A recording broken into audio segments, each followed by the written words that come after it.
Hello to the 7 or 8 of you that are tuning in. I appreciate you. I'm going to continue on with the spring install on this machine. As I kind of alluded to, switch that around. The Eibach Springs came in. Again, I went with Eibach, just they're a really good name in off-road, but they weren't as internet wide as say Shock Therapy, but I thought I got good inside intel that it would be a quality upgrade. So why do the springs? Well, they're going to eliminate or control a lot of different factors. You're going to get better traction, more stability. It's going to help your payload capacity in a way. Spring sag over time will be mitigated. So that's the primary reason. It's not really a huge expensive upgrade. And as I said before in an earlier video, these springs were already sagging. And, this vehicle's only 2 years old, at this point. So, it's a real known issue with stock springs on a lot of the newer vehicles. That's manufacturer wide. That's not like one manufacturer specifically. So hence the spring upgrade. Anyways, I'm going to go ahead and try and pop out the back. I'm hoping it's as easy as they say on YouTube. Yeah, my 3-hour jobs usually turn 3-day, as I was joking with my friend Shane about the other day. But so I took the trunk out. As you can see, that just gives me better access to the upper shock bolts on each side. And from there, hopefully I got the spring compressor and it should be relatively easy. I am hoping. So the measurements were the same as it was when I cranked these up about 2 months back there. So yeah, we'll see if these change. It's supposed to change the ride height and everything like that when you set it to the factory settings that Eibach recommends. So away we go, and I'll check back in if anything kind of pops up of interest. I'm not going to do a step-by-step on this, only because, there are many videos on YouTube for that already, and you're going to look for your vehicle specific when and if you do this upgrade. Anyways, so I'm just kind of generalizing, and just for those who are just a DIYer and want to tackle some of this themselves, it's not that daunting. So yeah, check back in later. All right, I got all 4 nuts off of each of the bolts, the upper and lower bolts on the back. They were accessible, not my favorite thing to do in the world, but anyways, I'm going to take out just one at a time. That is just for safety's sake, because as you can see, I got a pretty sketch setup here. Couple 2x12s kind of teetering this whole thing. So anyway, that was just a little safety note. I would just do one at a time, unless you got a hoist and all that awesome stuff. Maybe one day, but anyways, here we go. Pull that one and go ahead. Well, we got the rear passenger coilover out. Once I got the tire off, of course, like anything else, it had to escalate to one thing again and on top of another. So to get the bottom shock bolt out, I had to take the tire off. So it is what it is. And my sketch setup got even sketchier because I couldn't quite get enough height out of my jack and the 2 6x6s to get the tires off the ground. So yeah, here we are. Anyway, shock's out. Gonna compress this and clean it up, put it back together, and get it back in. All right, got the compressors on. Didn't have to crank too hard, just enough, and you get the bottom plate to come loose. Twist and pull it off. Again, every vehicle will be different that way. So just loosening them off, slide the old springs off, And then away we go. I'll have to clean that up. It's pretty mucky. Spots you can't see when you're spraying it down after a ride. All right, I wanted to do a quick little bench comparison, if you will, between the two springs.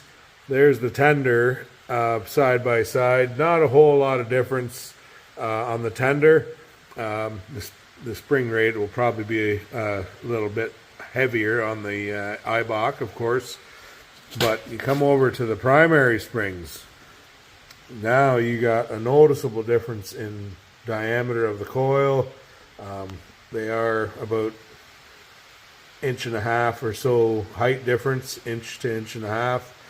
So that's where your ride quality, your spring rate, the ability to absorb heavier bumps, bigger bumps, that type of thing. So yeah, here we go. That's gonna look good. I like the color too.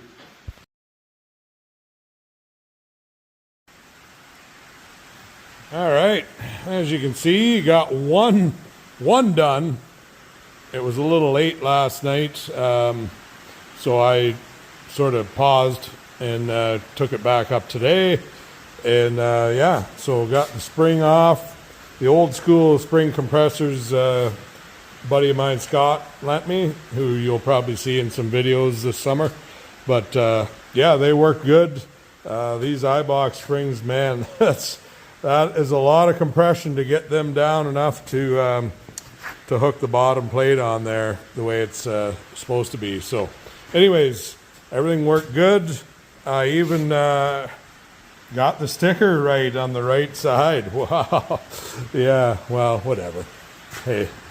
All right, onward, put it back in, put this corner back together, and then on to the next side. And I got a little system now, so maybe it'll go slightly quicker. All right, passenger on, like I said before, and we now have the drivers installed and back together, tire back on. One important quick little note, if you've never removed your shocks before or anything like that, when you put them back in, just loosely tighten the hardware. And then with these, you got to roll them back and forth a little bit to let the suspension settle into its proper sitting position. Then at that point, go ahead and tighten your hardware. It's just the best way to do it. That way nothing is kind of binding or anything like that unexpectedly. And yeah, man, these look good. I'm not going to lie. And I even got the sticker right like I did on the other side. It's just a little thing. It doesn't really matter, but it would bug me if I was looking at it all the time. Anyways, onward to the front. Can't wait. All right, jumping back in on the fronts here. I got the driver's front done already. These, the hardware on these, the shock bolts were a lot more accessible to get at. Didn't mean they were much easier, but they were a little more accessible. So it's all buttoned up. I'm just getting ready to do the other side. Now, worth noting, and probably only on these darn Pro models, but the shock forks go on each side of the drive shaft.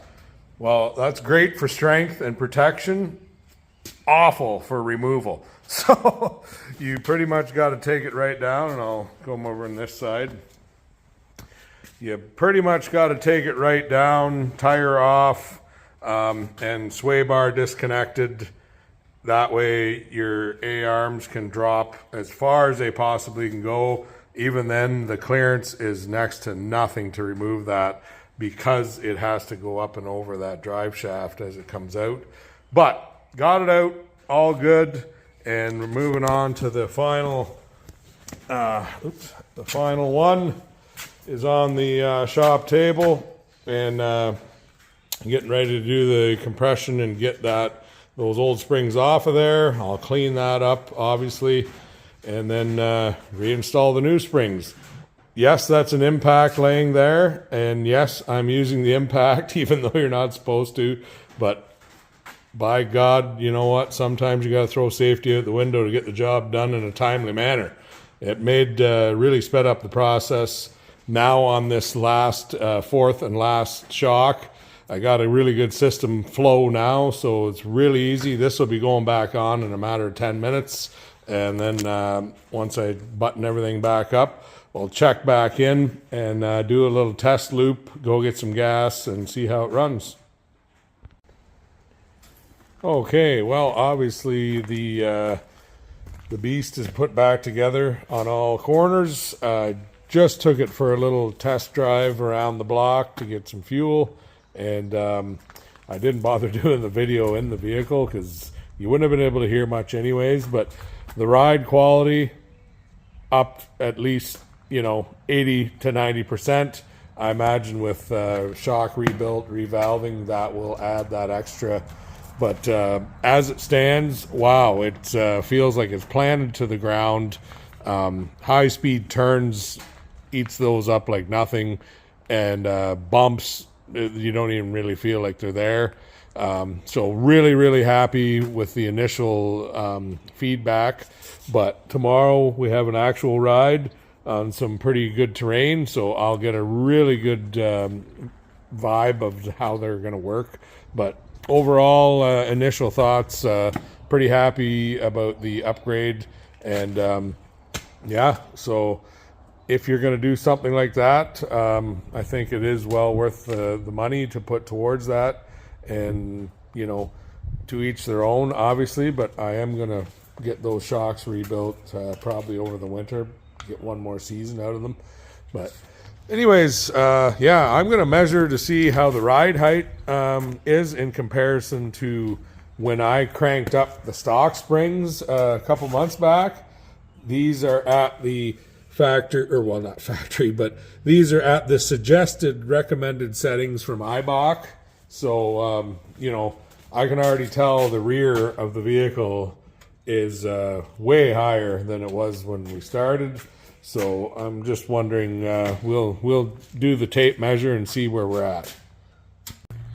All right, well, just got back from a nice cruise up at Nefton. It's a local place close to where I live. So that was the first real test. Nothing like throwing it right in on the deep end. I just finished the springs yesterday and we were out today. So anyways, initial assessment, excellent. I really don't have anything bad to say about them. I think they improved the ride quality. Again, felt way more stable while traversing uneven terrain, high speed cornering, G-outs, that type of thing. It just feels like you're planted, and obviously that has a lot to do with these how heavy the spring rate is, and just the change in both tender and primary springs.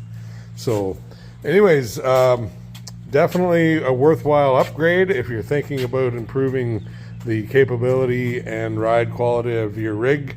So I'm not going to endorse one way or the other. If you want to go shock therapy, Eibach, MTS, whatever, that's, hey, any improvement is improvement, right? So anyways, thanks for checking out the vid. And yeah, I would highly recommend. So at the end of the day, and we'll check you next ride vid.